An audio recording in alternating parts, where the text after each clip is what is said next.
everyone, Eric Rossi, the guy with the eye. This is really wrapping up everything day one from Photokina. It's just the next day, obviously. Don't know what much more is going to come out from, but I've got a playlist of now 4 videos to see the really big headlines that came out of Photokina so far. If there's anything more, obviously report on that. Probably condensed. I won't release multiple videos, but in this one, I really wanted to wrap up the 2 remaining important things that came out of this, and obviously one of the biggest ones is Sigma. Over the past couple of years has introduced their art line of lenses and have really reinvigorated their company into being trustworthy, and it looks more professional, and they really are. For that matter, their quality has stepped significantly up. And at Photokina 2016, they announced 3 new lenses that they're going to add to the line. It's essentially going to be the 85mm f1.4, 12 to 24 f4 art lens, and even going sports wise, they're going the 500mm f4 lens. So this is pretty much what you're going to see from them. You're going to see a lot of this stuff.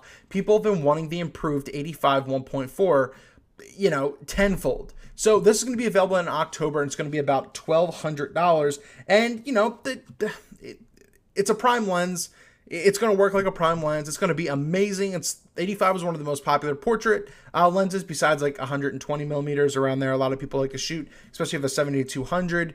Improved autofocusing speed, and there you go. That's what you need to know about it. It's going to look beautiful. It's going to look great. The 12 to 24 is a great idea by Sigma, but the problem is their price point of this is just stupidly high, $1,600.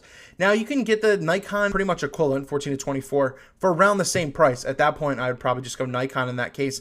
So they didn't price themselves properly here. Give maybe $1,300 to $1,400. They have themselves a steal here. So it's going to be interesting that they threw something in here like this, but it's not priced that well for what it is, in my opinion. The other big thing right here, just to, you know, this quick story, is the Sigma 500mm f4 lens. It's actually not a bad price, around $6,000, which you'll see in November. And yeah, so if you're into sports and everything, this is probably going to be big news for you, because you're not paying an arm and a leg essentially for a lens like this. You're getting it at a phenomenal price. Probably one of the biggest pieces of news that come out of this is that Fujifilm is essentially making its own medium format mirrorless camera. It's going to be a 51 megapixel GFX 50S camera. So what does that mean? They're making new lenses. It's going to be a G-mount line of lenses. It's a whole new format, 51.4 megapixels to be exact. It's going to be a 43.8 millimeter, 32.9 millimeter sensor. It is going to be ginormous. And one of the quotes that they said, what was funny, is that there's only so much you can see full frame. You can see a lot more. Pretty much that's how it went. It's not totally quote unquote, but I totally get that. They said there's going to be a detachable EVF right here. So you can see that's the big sensor here.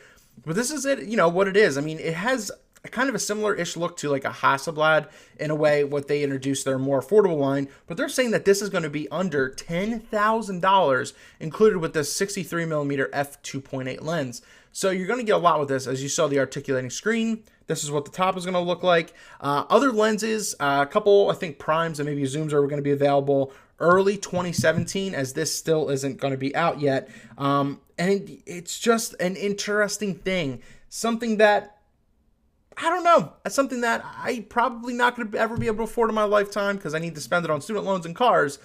But as you can see right here, it's going to be a beast. This looks gorgeous. And it's actually looks pretty compact for it being what it is. So that's also pretty interesting as well. And one of the big things that they did mention was the short flange distance, which will help with overall sharpness and everything, because you're not, you know, you're not further away. You're getting better edge-to-edge sharpness using that ginormous sensor. And it does not have an anti-aliasing filter. You're getting a lot more out of this camera. So if you're in the, I guess, the medium format market, stay tuned for something like this. Maybe you didn't buy your Hassie yet. This will be probably something for you, because that looks amazing. The last piece of big news, I think, is from Olympus. They came out of this. It was pretty much announced towards the end of the show for yesterday, and it was the development and pretty much what's going to come out with of the EM1 Mark II, and it's pretty much going to be their flagship camera. Now, the reason it's a big deal is because Olympus has really taken a step game into this market. They've really taken a step forward, especially over the past year. But they said that this has spent over 4 years in development to get to this point with this camera. But it has a ton to it. 20 megapixels. It's going to allow you to shoot 18. Once again, it's going to allow you to shoot 18 frames per second in RAW. that is going to get 60 frames per second, high def video. Late 2016, you're going to see this bad boy. So you're going to get this pretty soon as well. 121 cross-focusing points, which are pretty large for something like this, and they're phase detection points. So you're going to get fast autofocus with this. Probably not as fast as something like Canon line or Sony line, but if not, kind of close with it, and that's really all that matters. It will use dual SD card slots, and it has a pretty cool, vari-angle screen, which I wish a lot more cameras would have something like this. As you can see it right here, it's very portable, it's compact for what it is, and it pretty much is, works the same way the Mark I did for that. It will have a dual autofocusing system, and the two big things I'd say is the 5-axis in-body stabilization and the massive battery increase. I don't think that they have a picture of it that this has, and essentially it's going to a 1720 milliamp hour battery. The thing is ginormous, but I love the idea of something like this.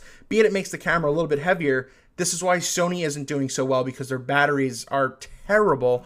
They don't last long, but if they were able to do something like this, I think that they could be, better for what they're trying to do. I just want to mention this real quick because it's just something in the market that I know a lot of people would be interested in. So overall, so far, I guess out of these things, are you excited about the Sigma lenses? How about the Fuji? Is that a cool thing, or is it a bit unnecessary? It doesn't matter to you because you can't afford it. Or how about the new E-M1 Mark II?